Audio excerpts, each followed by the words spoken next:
తెలంగాణ రైతుల పాలిట శనిలా బీజేపీ తయారైంది అన్నారు ప్రభుత్వ విప్ వేముల వీరేష్.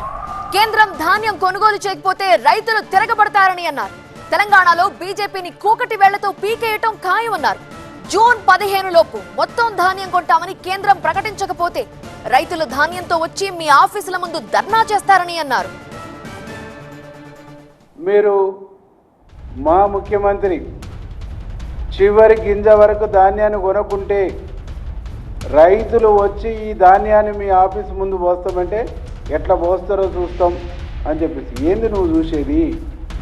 రైతాంగం కడుపు మండితే, రైతాంగం బరి తెగిస్తే ఆపే శక్తి మీకుందా? తెలంగాణ రైతాంగం తిరగబడితే తెలంగాణ ప్రాంతంలో మీ పార్టీని కూకటేళ్లతో పీకేయటం ఖాయం.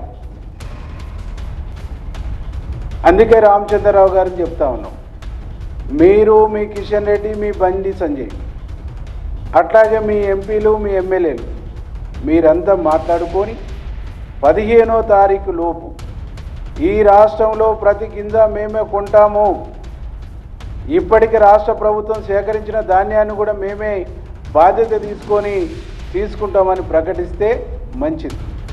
ప్రకటించలేదు అనుకో, 15 తర్వాత తెలంగాణ రైతాంగం యొక్క